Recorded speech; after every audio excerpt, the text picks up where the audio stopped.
En réalité, tout a commencé en 1982. J'ai eu l'occasion de me rendre à Washington. J'y étais pour le 4 juillet, qui est la fête nationale américaine, et j'étais sur l'esplanade, Washington, une grande esplanade entre le Capitole, l'alignement, la Maison-Blanche, l'Obélix. Et là, il y avait des milliers de personnes, et les gens se sont mis à chanter l'hymne national. Et là, j'ai ressenti, c'était vraiment étrange, quelque chose que j'avais jamais ressenti en France. Puis en France, on va déjà plus dans les églises. La foi est complètement différente de la foi américaine. Et là, j'ai ressenti quelque chose de grand. Je regardais autour de moi, je me dis, les gens, ils avaient tous la main sur le cœur et ils étaient impliqués dans cette hymne. Et quand j'ai commencé à creuser, parce qu'en fait, j'ai mené une enquête, faut le voir comme ça, c'est vraiment une enquête de fond. C'est vraiment l'État profond qui s'est installé dès la présidence de George Washington. Donc, c'est l'objet, évidemment, c'est ce que je traite dans mon roman. Comment c'est arrivé? Qu'est-ce qui s'est passé? Il y a eu des présidents qui se sont élevés au-dessus de leur parti et qui ont eu conscience de ça, dont, je peux le dire, il y a George Washington, il y a eu Thomas Jefferson, puis il y a eu Andrew Jackson aussi, Lincoln et Kennedy. Ça, c'est vraiment les 6 qui, au-delà de tout, ont mené le même combat. Mais le point particulier, c'est qu'ils se battaient tous contre le même ennemi. Oui. À l'origine, on remonte en l'an 43 après Jésus-Christ. Alors, on est très loin, hein.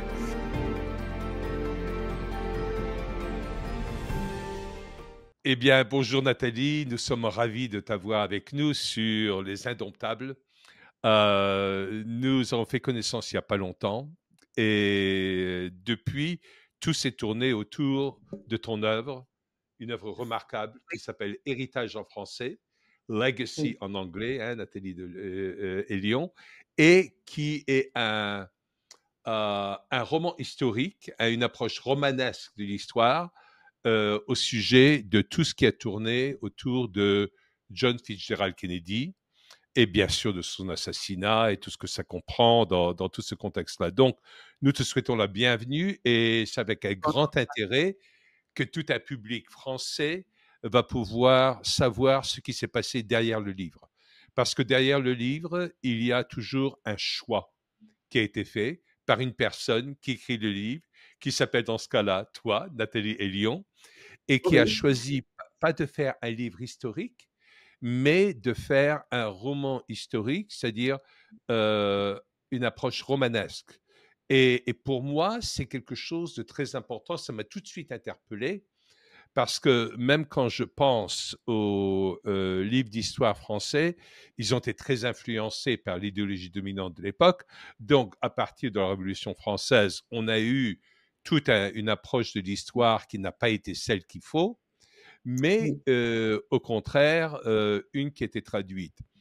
Et je me suis aperçu d'une chose, c'est que souvent, quand on est étranger par rapport à une situation, on a un meilleur regard sur ce qui se passe dans un pays. Je pense tout de suite à un de tes antécédents qui s'appelait Alexis de Tocqueville, qui a écrit de la démocratie en Amérique au début, dans la première moitié du 19e siècle, et ça reste aujourd'hui, même aux États-Unis, une des plus grandes références de l'analyse de ce que sont les États-Unis, qu'aucun Américain n'a pu faire, parce qu'en tant qu'Américain, on est parfois trop dedans, on est rempli de toutes les idées préconçues, des prototypes, des archétypes de l'époque, et on n'arrive pas à rentrer dans les détails. Et donc, pour moi, pour amener des Français à comprendre ce qui se passe en Amérique, ce qui s'est passé à ce moment-là, j'invite tout le monde à t'accompagner lors des premiers pas que tu as fait et qui t'a amené à t'intéresser premièrement à l'Amérique et deuxièmement à JFK. Alors raconte-nous comment ça s'est passé pour toi Nathalie, et de nouveau je te remercie d'avoir accepté de nous parler ici sur Les Indomptables. Oui, alors, en réalité, tout a commencé en 1982. J'ai eu l'occasion de me rendre à Washington, rejoindre de la famille qui habitait là-bas, mais pas de ma famille proche en réalité. Et j'y étais pour le 4 juillet, qui est la fête nationale américaine, et j'étais sur l'esplanade, hein, Washington, une grande esplanade entre le Capitole, l'alignement, la Maison Blanche, l'Obélix. Et là, il y avait des milliers de personnes, et les gens se sont mis à chanter l'hymne national. Et là, j'ai ressenti, c'était vraiment étrange, quelque chose que j'avais jamais ressenti en France. Puis en France, on va déjà plus dans les églises. La foi est complètement différente de la foi américaine. Et là, j'ai ressenti quelque chose de grand. Je regardais autour de moi, je me dis, les gens, ils avaient tous la main sur le cœur et ils étaient impliqués dans cette hymne. Et moi, ça m'avait comme subjuguée. Je pourrais pas expliquer pourquoi, mais j'avais vraiment porté attention à ça. Puis j'étais jeune à l'époque, hein, quand même. J'étais à peine une jeune adulte, mais quand même. Et je me suis dit, ah, c'est grand l'Amérique. Ce peuple a une foi incroyable. Et ça a été le déclencheur qui m'a amené à m'intéresser aux États-Unis, que ce soit à l'histoire, à l'économie, à beaucoup de choses. Et au fil des années, j'ai commencé à suivre l'actualité là-bas. J'ai rencontré des gens, dès que je rencontrais quelqu'un qui était américain, ou je manquais pas l'occasion d'avoir des discussions, leur opinion. Je me suis intéressée aux partis politiques, démocrates, républicains, bipartis. Je me disais, c'était loin de notre système politique français représentatif à l'Assemblée nationale, uniquement deux partis. J'étais là, pourquoi? Et au fil du temps, j'ai lu beaucoup de livres et je me suis vraiment intéressée à ça. Donc, ça a commencé comme ça. Et aussi, je connaissais quelqu'un qui habitait là-bas, qui était directeur d'une école privée à Washington et qui, lui, était féru en politique. Et j'ai eu des discussions avec lui souvent et j'aimais sa ferveur aussi et ses connaissances. Donc lui m'a beaucoup appris. Puis après, ben, quand on est intéressé à quelque chose, en tout cas dans mon cas, on se penche sur le sujet, on lit, on garde une distance. Moi, c'est comme ça que j'ai commencé, que tout a démarré en fait. C'est à ce niveau-là. Et, et- alors, merci pour cette introduction, mais je voudrais que tu approfondisses sur une chose. Mhm. Parce que c'est une des choses les plus complexes à comprendre, je crois, du point de vue français. Moi-même, je suis américain, mais j'ai vécu tellement longtemps en France, et puis j'ai fait Oui, aussi bien une partie de mes études que des affaires ensuite en France. Donc, je suis imprégné des deux cultures d'une façon quasi égale, y compris sur le plan littéraire, sur le plan de tout. Au début, tu nous as parlé du fait que tu étais presque époustouflé parce que les gens se retrouvent avec la main sur le cœur et en train de chanter l'hymne. Et très rapidement après, tu as dit la foi. Donc pour moi, il y a deux éléments dans ce que tu nous dis. Tu as témoigné d'un côté très patriotique, mais en même temps, oui. quelque part, tu as interprété ça au niveau de la foi. Oui. Est-ce que tu peux élaborer davantage là-dessus? Oui, oui, j'ai peut-être raccourci le chemin parce qu'après, ça c'est vrai, c'était le côté patriotique. Mais en même temps, au cours de ce voyage à Washington, euh, j'avais remarqué les églises. Ok, j'avais remarqué qu'il y a beaucoup d'églises aux États-Unis, hein, n'importe où, et même dans les petites villes. C'est la chose, je crois, qui est la plus présente, hein, évidemment, de différents courants, on s'entend. Mais euh, et les gens, ensuite, en s'intéressant à ça, les gens dans les conversations que j'avais, j'étais jeune, hein, je le rappelle, ils attachaient une importance particulière à l'Église et ils vont à l'Église et ils te demandent carrément, est-ce que tu vas à l'Église? À quelle Église tu vas? Comment ça? Et ça m'avait surpris parce qu'en Europe, on n'a pas du tout ce genre de conversation. Donc, c'est à ce niveau-là aussi que j'avais été très, très, très intriguée chez les Américains, en fait. Ah d'accord, ok. Donc c'était plutôt par la démonstration externe de la foi Oui, dans le sens où les gens vont dans toutes les églises. C'est marrant parce que quand je t'ai présenté tout à l'heure, j'ai parlé d'Alexis de Tocqueville, et Alexis de Tocqueville, oui, une de ses plus grandes citations, c'est que quand il dit j'ai cherché la grandeur de l'Amérique, j'ai cherché dans ses champs, dans son agriculture, je ne l'ai pas trouvé là, j'ai cherché dans son école, je ne l'ai pas trouvé là, j'ai cherché dans ses édifices de gouvernement, je ne l'ai pas trouvé là, j'ai cherché dans son industrie, je ne l'ai pas trouvé là. C'est du haut de l'embonne de ces églises que j'ai trouvé ce qui a fait de l'Amérique l'Amérique. Alors peut-être que ça c'est intéressant. Et donc ça t'a intéressé à l'Amérique. D'accord? Et Oui, ensuite, je suppose que tu as commencé à suivre l'Amérique. Il faut rappeler que qu'en en 82, tu étais relativement jeune. Je ne veux pas dévoiler ton âge, mais je crois que c'est important pour que nous, nous comprenions ton parcours. Je crois que tu devais avoir 17 ans à l'époque, non? C'est ça? exact, exact. Exactement, Oui, d'accord.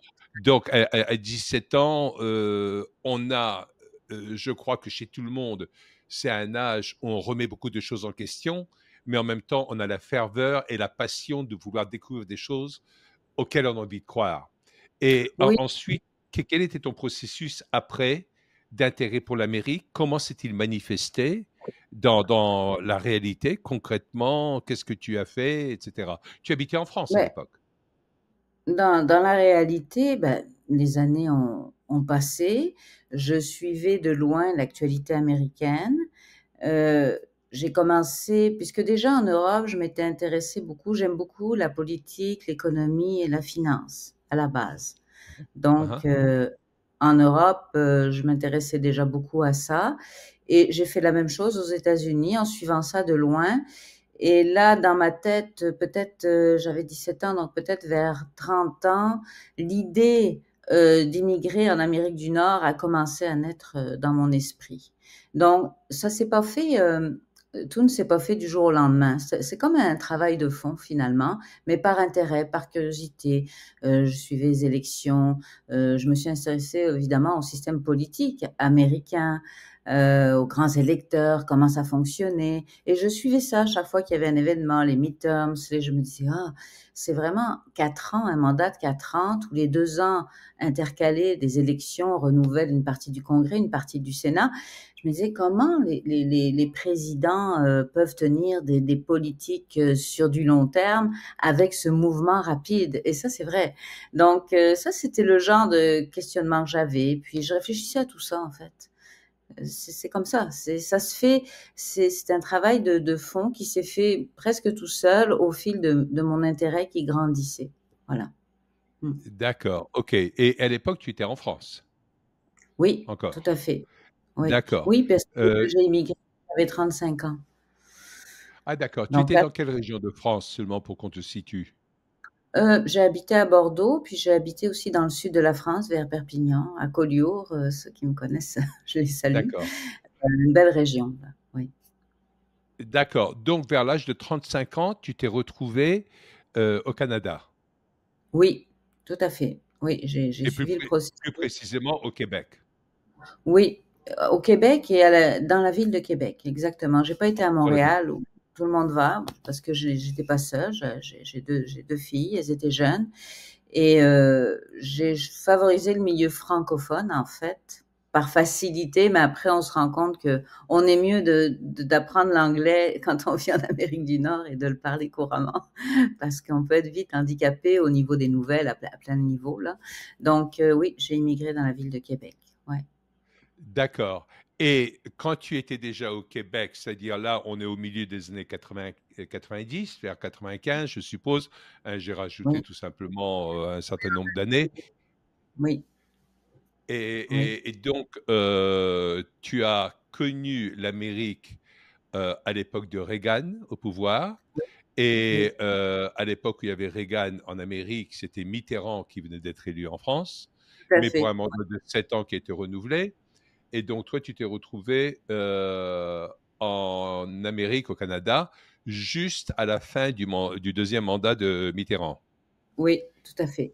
À peu près, oui. Et tu es arrivé au plein milieu des deux mandats de Clinton aux Oui, États-Unis. exactement.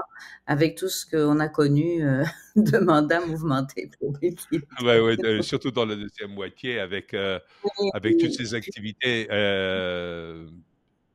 paranormales, j'allais dire. Bon, oui, tout à ok. fait. Alors ensuite, j'aimerais bien que tu nous amènes dans le parcours qui t'a amené à réfléchir au fait d'écrire un livre d'abord sur l'Amérique. Mais le parcours, c'est parce que dans la vie, on rencontre des gens quand on s'intéresse à des sujets, puis moi, c'était le cas. Et le hasard de la vie vous fait croiser des personnes quelquefois qui vous amènent certains éléments que vous ne saviez pas, que vous n'aviez pas vus. Et ensuite, ça a été comme le travail du petit poussé, on va dire ça comme ça. Euh, de fil en aiguille, on rencontre d'autres personnes et là, il y a des choses que je ne peux pas citer ou des gens que je ne peux pas citer. Mais j'ai eu l'occasion de, ça je peux le dire, de rencontrer quelqu'un qui travaillait au Pentagone, quelqu'un qui travaillait à la CIA, et c'est à partir de là. Et là, à partir de ce moment-là, j'ai commencé à voir le rôle des médias déjà, et comment l'information était véhiculée, qui était parfois complètement opposée à l'information qu'on peut détenir d'un autre Uhum. côté. Donc ça a été, il y a déjà 20 ans de ça, là. Donc, et il Ouais. y a 20 ans, c'était beaucoup moins, ça existait, on s'en rendait pas compte, mais c'était moins prononcé, on va dire, que ces dernières années, hein. Donc, c'est au fil de mes rencontres et au fil des éléments que j'avais que j'ai commencé à construire mon roman.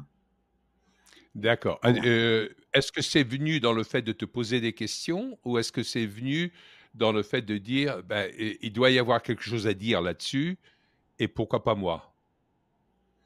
Oui, non, c'est parce que je me suis posé des questions et moi, je suis quelqu'un d'assez pragmatique quand même, c'est-à-dire que j'aime ça que les choses soient étayées d'une certaine façon, même si elles sont pas mises au grand jour. Et quand j'ai commencé à creuser, parce qu'en fait, j'ai mené une enquête, faut le voir comme ça, c'est vraiment une enquête de fond. Hein, j'ai Uhum. été à la bibliothèque du Congrès, j'ai pris une carte, j'ai pu passer beaucoup de documents en revue, j'y ai passé du temps. Ça a pris quand même pas mal de temps.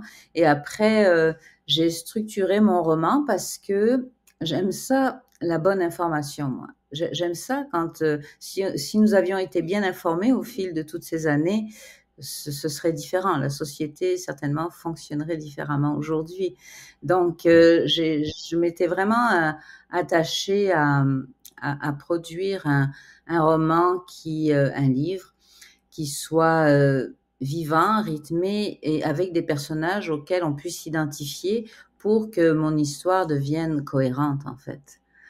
Donc, c'est ça. Quand Nathalie nous parle d'avoir fait des recherches, ça me rappelle la façon dont on écrivait des romans au 19e siècle. Aujourd'hui, c'est complètement différent. On a accès à beaucoup d'informations. Moi, je me souviens, parce que j'étais très littéraire dans ce domaine-là, et j'ai lu beaucoup de livres autour des grands romanciers. Mais par exemple, Flaubert allait passer 3 mois, 6 mois, un an, par exemple, en Égypte pour se renseigner sur des tas de choses, pour faire des études dessus. Et j'ai appris ça dans sa correspondance qu'il avait avec Louis Collet, où il parlait de tout ça. Et il cherchait vraiment à faire des recherches. Il me semble que toi, tu as fait le même processus. Et quand, pour nos auditeurs francophones, quand Nathalie nous parle de la librairie du Congrès, ça n'a rien à voir avec le Congrès ou ce qui est autorisé par le Congrès. C'est tout simplement la librairie du Congrès aux États-Unis, c'est la plus grande bibliothèque. C'est pas une librairie, c'est une bibliothèque qui Oui, existe au tout à fait. monde. La deuxième étant la librairie de New York, hein, le New York Public Library, qui a été créée par Andrew Carnegie, qui lui était un alphabète à l'origine, ce qui était assez Oui, intéressant. c'est vrai. Ouais, ouais. Et donc, tu t'es retrouvé dans la Library of Congress où on a accès à des données, c'est monumental. C'est là où il y a le plus de tomes dans le monde.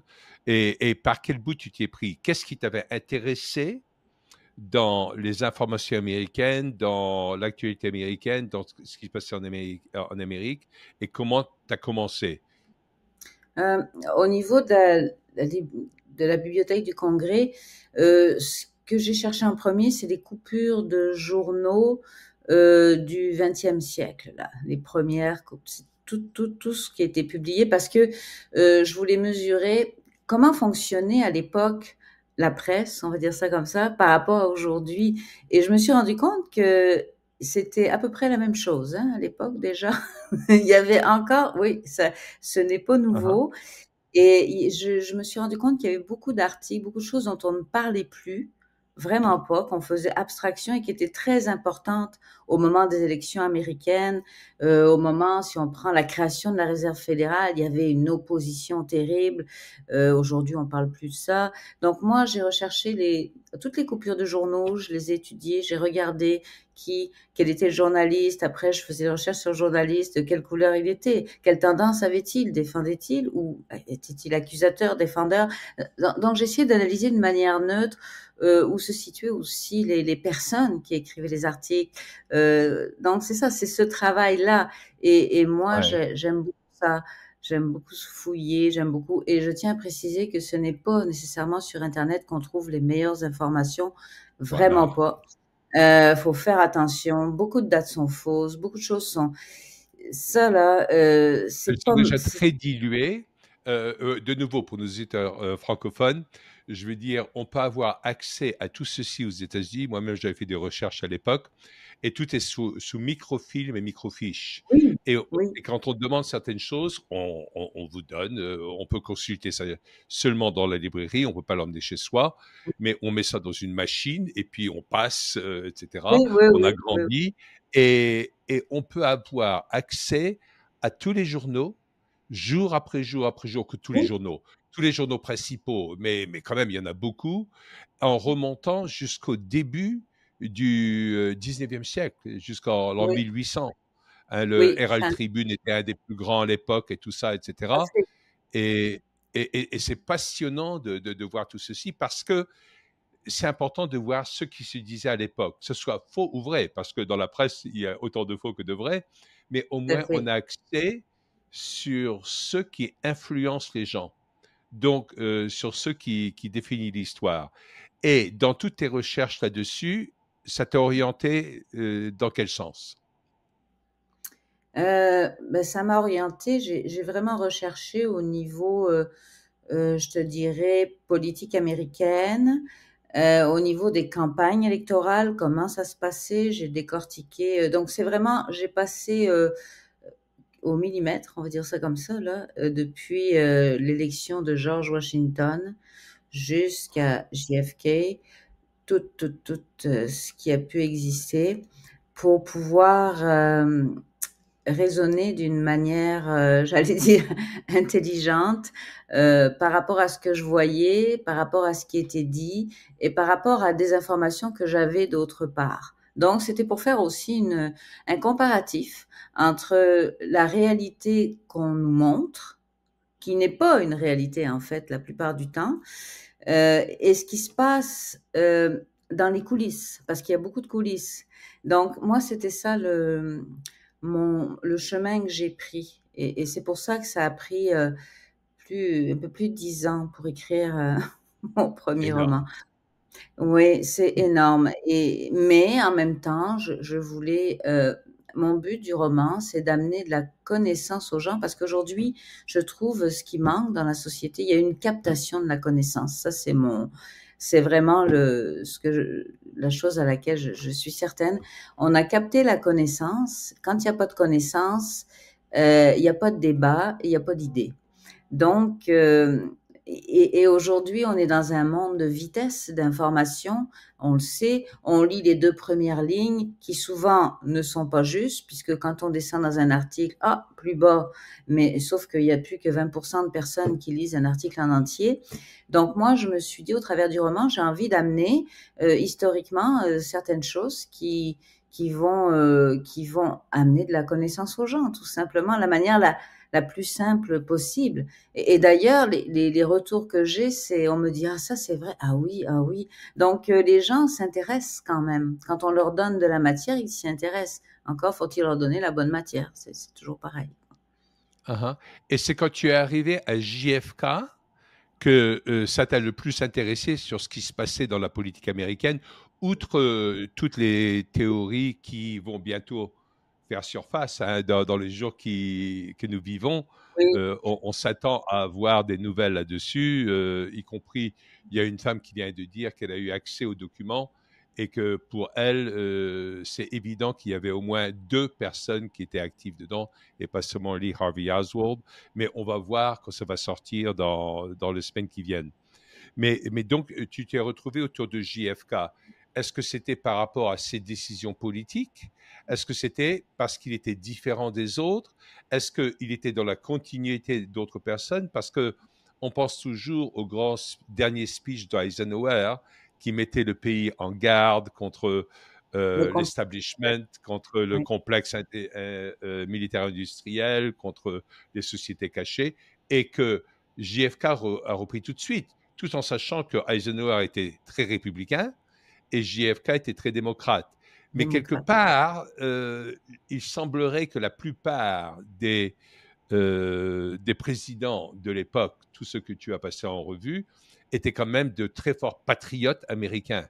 Alors qu'aujourd'hui, je ne parle pas de Trump, mais je parle peut-être de Biden ou d'Obama ou de Clinton, etc., ou même des Bush, on pouvait se poser des questions quant à quels étaient leurs intérêts.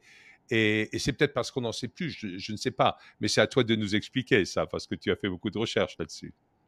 Mais moi, je crois que faut s'élever au-dessus, que ce soit parti démocrate ou républicain.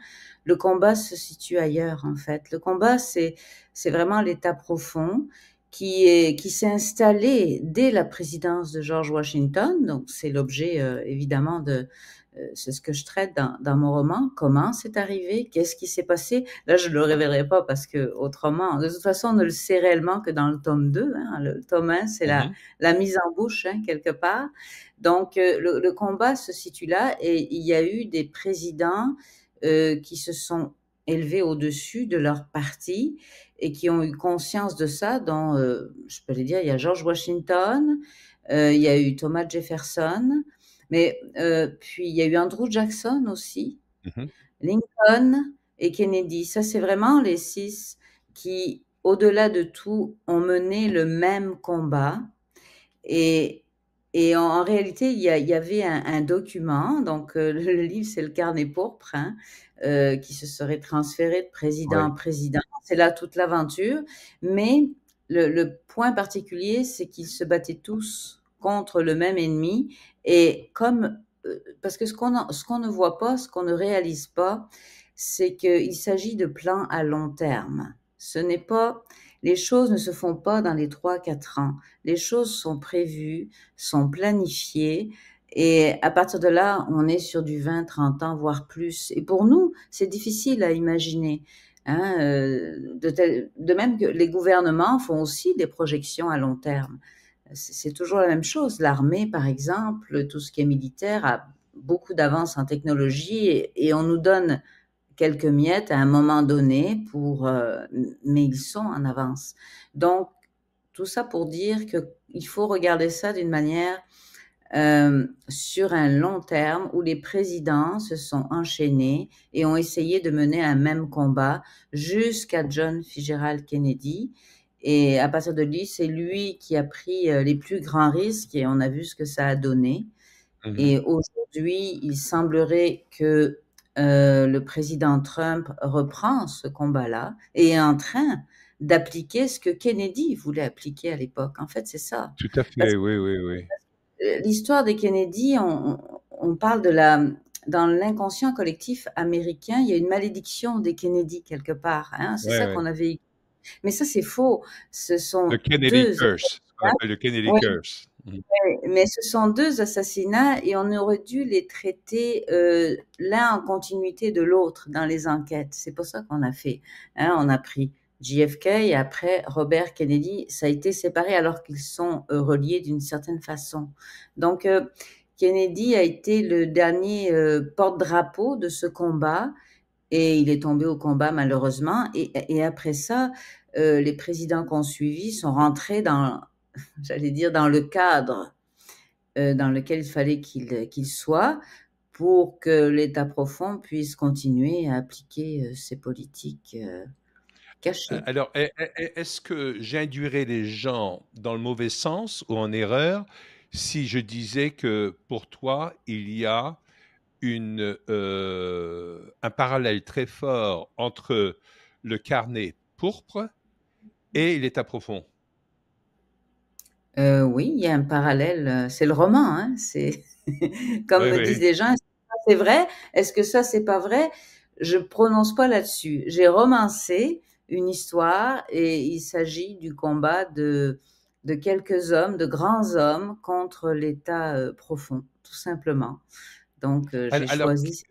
pour moi, dans ton point de vue, sans dévoiler le roman, mais les origines de cet État profond, s'il existait dès George Washington, ça veut dire que quelque part, l'État profond existait même avant les premières présidences des États-Unis, peut-être même avant la déclaration d'indépendance. Il vient d'où?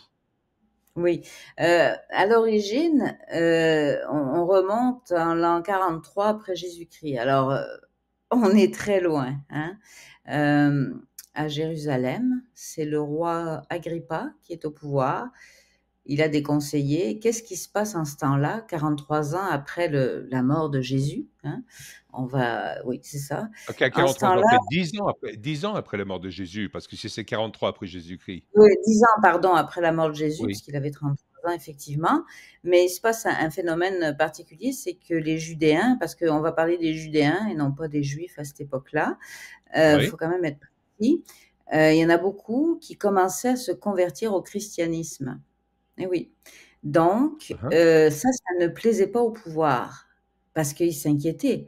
Et ce n'était que le début. Ils voyaient comme un genre de tsunami là, dans la religion et ils avaient peur de perdre en termes j'allais dire, de quantité de personnes qui iraient, de juifs qui se convertissent. Enfin, tout ça était devenu pour eux, et ça faisait que 10 ans, un problème. Donc là, ils ont créé j'allais dire, une société secrète, on va l'appeler comme ça, là, qui s'appelait les Frères du Monde. Et ils ont décidé de lutter contre le christianisme, mais d'une manière officieuse. Donc, tous Mhm. les Judéens qui voulaient ou qui auraient voulu se convertir au judaïsme étaient fortement, euh, j'allais dire, on leur conseillait de ne pas le faire. Autrement, leur Qui vie voulait pouvait se être dans convertir au judaïsme ou au christianisme? le christianisme, pardon. Au christianisme, Donc, pardon, excuse-moi, ouais. ils ne voulaient pas que le christianisme prenne de l'ampleur, en fait. Donc, au départ, on pourrait dire que ça, c'est une idéologie, oui, de l'état profond de départ, et il y a longtemps. Ah, Et c'est après, intéressant. Et est-ce que le débat qu'il y avait entre Pierre et Paul à l'époque rentre dans cela? Parce que Pierre considérait qu'il fallait que si les gens voulaient se convertir au christianisme, devenir chrétiens, il fallait qu'ils soient juifs d'abord, qu'ils soient circoncis, etc. Alors que Paul disait le contraire, non, on n'a pas besoin de passer par là. Est-ce que ça faisait déjà partie de ce même débat? non, ça faisait pas partie du débat. C'était vraiment le roi Agrippa et surtout ses conseillers, on restait sur l'idée il ne faut pas qu'on se convertisse au christianisme. Et dans les quartiers, ils avaient des espions, puis de plus en plus de gens. Donc, c'était pas au creux du débat là. C'était vraiment non, on doit empêcher comme une hémorragie là. Ils voyaient le début d'une hémorragie et ça les embêtait beaucoup. Donc, c'est parti de là. Et après, alors là, on a toute l'histoire. C'est sûr que dans le roman, je l'évoque, mais je pourrais écrire un roman juste sur ce sujet-là, un roman historique là, de Mhm. point de départ en fait. D'accord. Donc pour toi, il y a toute une histoire derrière Ah oui, l'histoire oui, qui est cette tendance à vouloir combattre le christianisme. oui, au départ, Et elle a pris quelle forme après? Parce que le christianisme était devenu religion d'État à l'époque de l'empereur Constantin. oui, Mais est-ce que ça a continué cette tendance anti-christianisme? Je dis bien anti-christianisme, pas anti-chrétienne, parce non, non. qu'anti-chrétienne, on dirait que c'est sur la foi, alors qu'anti-christianisme, c'est plutôt presque politique. Oui, oui, oui, ben, le combat s'est poursuivi puisqu'on a vu une expansion justement très importante, hein, du christianisme en 500 après Jésus-Christ. Si on prend la route de la soie, de quoi parler les gens des miracles de Jésus, hein? Non, mais c'est Mhm, vrai, c'est mhm. porté.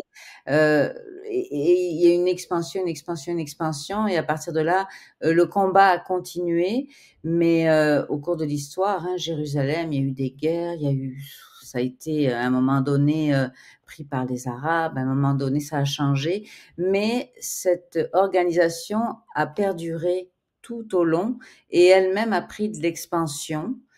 Et à un moment donné, ce qui s'est passé, c'est que vu l'évolution historique des sociétés, il a fallu qu'ils s'infiltrent à l'intérieur de ce qui était le pouvoir exécutif, en fait, parce que c'est ça qui est important dans un pays, législatif, exécutif. Et au fil des ans, au fil des siècles, ça s'est répandu partout dans nos sociétés à différents niveaux. Et ça a dépassé évidemment Jérusalem, puisque là, on pourrait parler des Templiers. C'est à ce moment-là, quand les chevaliers du Temple ont été chassés de Jérusalem, qu'il y a eu une exportation de l'État profond, on va dire ça, en Europe. Et là, il y a eu d'autres racines. Donc, on peut parler de ça très longtemps. C'est très intéressant. Mais Et bon, est-ce que tu peux nous mettre un peu l'eau à la bouche avec quel type de racines? quel type de racines? Ben, si on parle, là, il va falloir parler à ce moment-là du peuple juif et du sionisme, qui est un sujet très à la mode et Mhm. qui, pour moi, est un sujet très important. On ne mélange pas le peuple juif et le sionisme, qui sont deux choses totalement différentes. Je ne sais pas si tu es d'accord avec moi, mais on a tendance dans les médias à faire un amalgame aujourd'hui de tout ça, Oui, alors que c'est pas ça du tout. Le sionisme, c'est une idéologie qui a été mis, j'allais dire, un peu au goût du jour par Theodor Herzl au début, qui a profité de l'affaire Dreyfus. Hein, là, on est en oui, oui. 1896-1906 pour dire À Dreyfus qui l'époque de était Theodor Herzl, qui est considéré comme le père fondateur du super. sionisme. Mais 30 ans avant, on avait Mos Hess, qui lui était un philosophe allemand et qui lui prônait déjà, qui avait créé les Amants de Sion, je ne sais pas si tu connais ça, Oui, qui oui.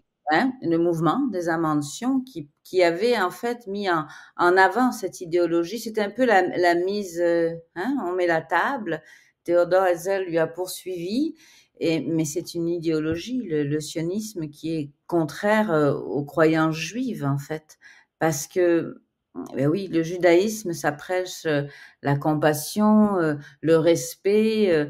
Le sionisme, qu'est-ce que ça veut faire? Ben, ça veut se réinstaller sur des terres, chasser les gens qui y sont. C'est le contraire. C'est le contraire. Alors que dans la religion, la Torah, c'est la Mhm. diaspora.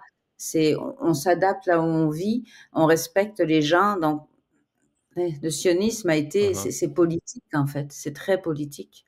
Le C'est très sionisme politique. est bien plus impérialiste dans sa nature, quoi. Oui, C'est tout à fait. et la plupart des sionistes et des célèbres sionistes n'étaient même pas croyants. Ils Non, étaient mais non, plutôt pas du athées. tout.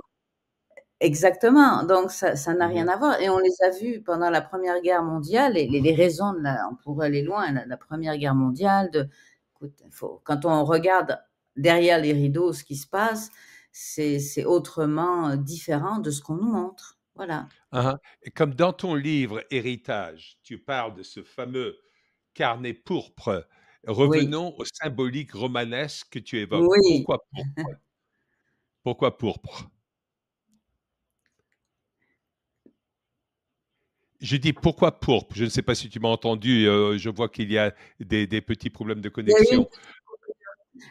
pourquoi le carnet pourpre? Parce que c'est la couleur dans le roman de ce manuscrit. Le pourpre, c'était une couleur très noble parce que le carnet date de l'an 800. Il avait été, on va dire, fabriqué à l'abbaye de Corbie en Europe, où il y avait des moines qui faisaient des enluminures. Les moines avaient la connaissance, faut pas l'oublier. Hein. Le peuple n'avait Hein, aucune connaissance à l'époque non plus, et ils étaient tous analphabètes. Ceux qui avaient l'écriture, ceux qui avaient c'est les moines. Ce sont les moines. Donc, le carnet était à l'abbaye de Corbie et il était au départ destiné à un pape ou à un roi parce que le pourpre, c'était vraiment une note de noblesse. Donc, mhm. voilà pourquoi le carnet pourpre. Oui, c'est vrai, j'ai vu que dans la traduction en anglais, de héritage qui était très bien traduit par le mot legacy. Par contre, il ne parle pas du carnet pourpre, mais il parle du purple notebook, alors que le purple n'est pas du tout le pourpre. Je ne sais pas pourquoi ils ont traduit comme ça, alors que le pourpre, c'est vrai, le pourpre, c'est ce rouge profond qui fait Oui, penser aux cardinaux, à tout ce qui est. Et même, ça peut faire penser à la tunique du Christ également, à tout ceci, ce rouge profond qui a une richesse en lui et un mystère et une noblesse. C'est vrai. OK. Et écoute, j'aimerais bien que tu nous mettes l'eau à la bouche par rapport à ceux dont on va parler la prochaine fois qu'on a un entretien avec toi, oui, et en même temps que tu nous aguiches, parce que c'est très important que les gens lisent ton livre, parce que c'est souvent dans une présentation romanesque qu'on va être bien plus proche de la vérité de l'histoire que dans l'histoire écrite par ceux qui ont vaincu. Hein. Donc, on n'a qu'une partie, toujours quand c'est écrit par ceux qui sont vaincus. Mais j'aimerais bien que tu nous mettes l'eau à la bouche par rapport à notre prochain entretien et également par rapport au tome 2 de ce que tu vas écrire. oui. Euh, ben, si on prend le tome 2, je suis sur la fin de l'écriture du tome 2. Euh, Dedans, on va enfin savoir ce que contient ce carnet pourpre. Donc, parce que la fin du tome 1, on reste un peu sur sa fin, mais c'est normal parce qu'il est quand même assez, c'est quand même 130 000 mots, c'est 500 pages. Je ne pouvais pas Mhm, faire un livre de 1000 pages. Donc, le tome 2, ça va être la suite, évidemment, avec le contenu.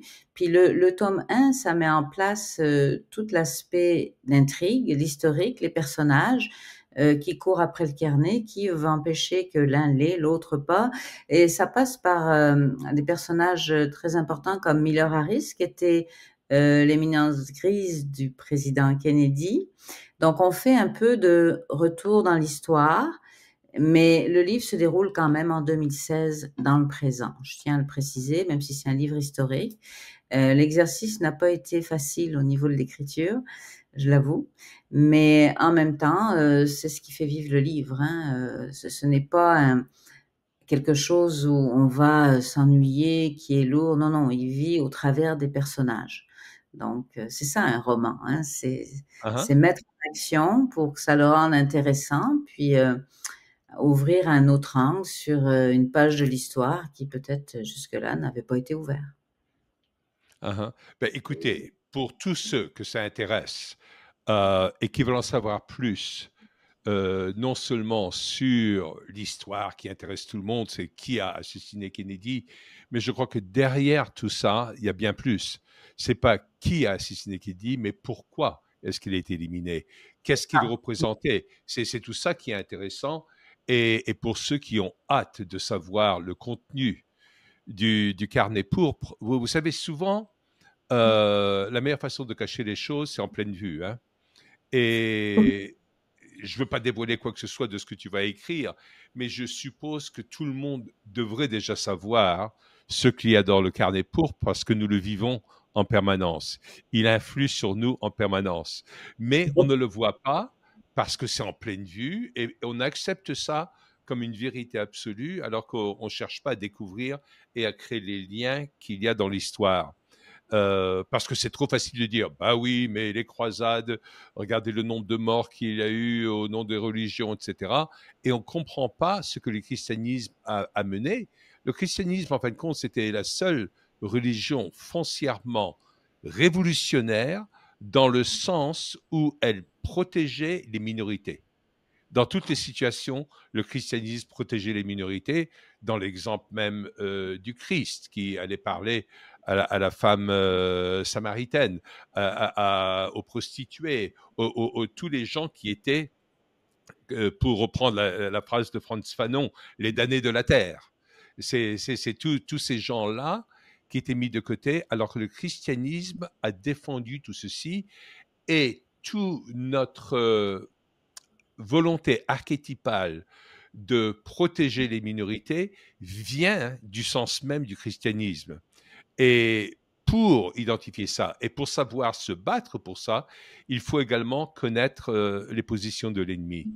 Donc peut-être que ce carnet pourpre va dévoiler énormément de choses qui vont nous faire comprendre toutes les actions antichrétiennes, depuis Néron jusqu'à aujourd'hui où ça continue. Et c'est pour ça peut-être que ce qui se passe avec Trump aujourd'hui est important.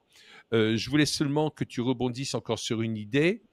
Il me semble que pour Kennedy, JFK, il comprenait qu'on ne pouvait pas transformer le pays dans un mandat de 4 ans.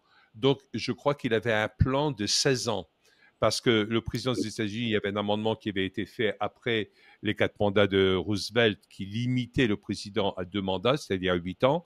Lui, il avait l'intention de faire ses 8 ans et il voulait que Robert Kennedy, son Oui, frère, fasse les 8 ans qui suivaient.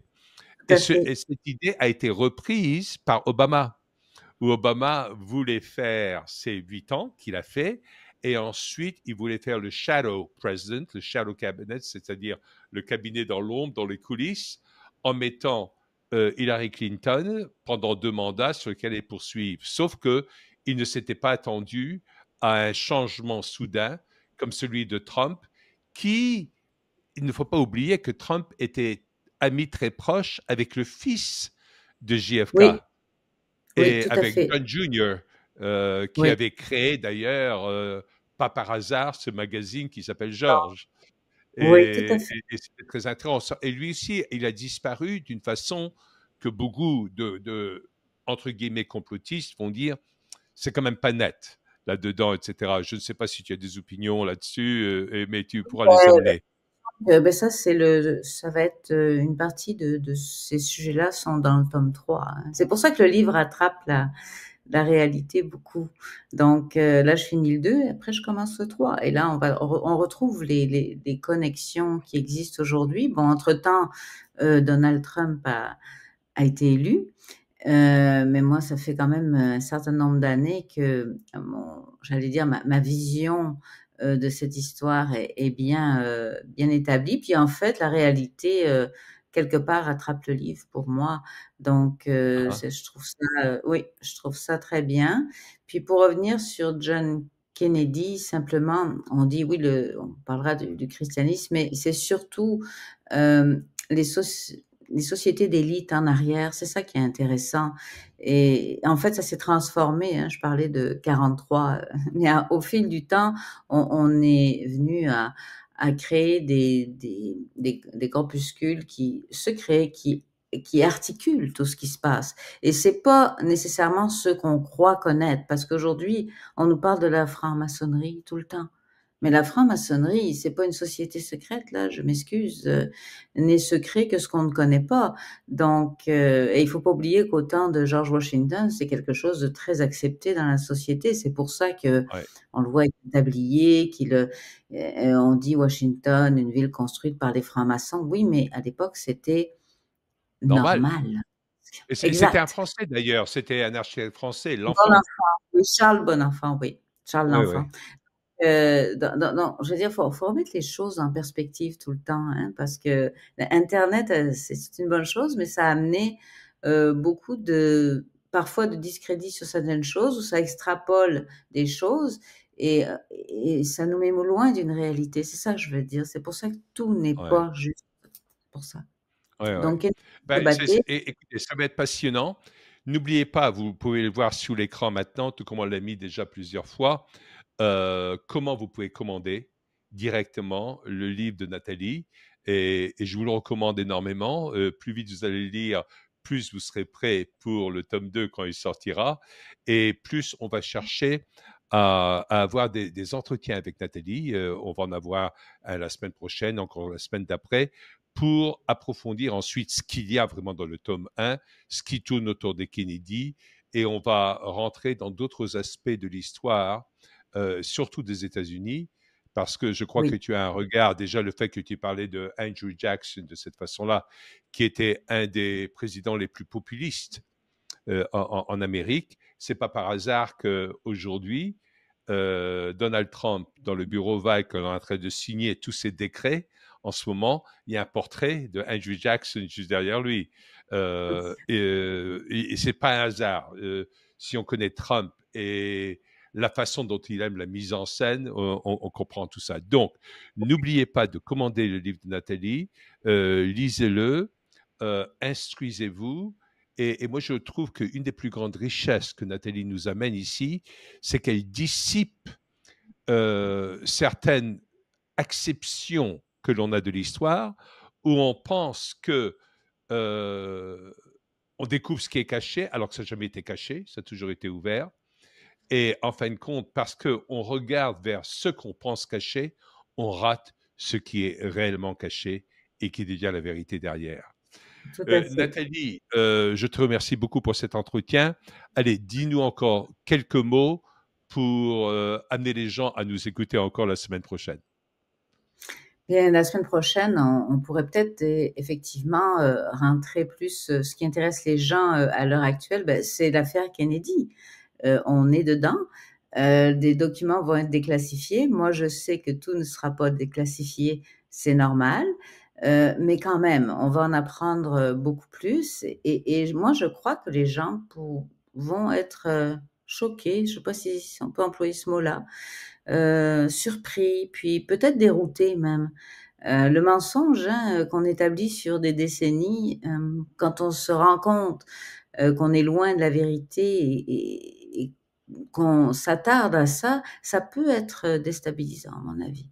Donc, moi, je vais amener mon point de vue là-dessus. Et puis, de toute façon, les choses sont déjà écrites pour moi. Elles ont été écrites avant tout ça. Donc, c'est ça qui reste très intéressant pour moi. Puis, voilà, j'espère que les gens vont nous suivre et vont comprendre beaucoup de choses. Bah, très bien. Écoutez, invitez plein de gens à regarder tout ceci parce que vous pouvez voir qu'il y a l'amour de vérité dans les yeux de Nathalie. Et donc, plus de gens vont être exposés à tout ceci, mieux ça sera. Nathalie, Oui, nous te remercions énormément de ton temps merci beaucoup. précieux. Oui, Et bien sûr, on a hâte que le tome 2 sorte. Et on vous dit à vous tous à la semaine prochaine. merci. Bye bye.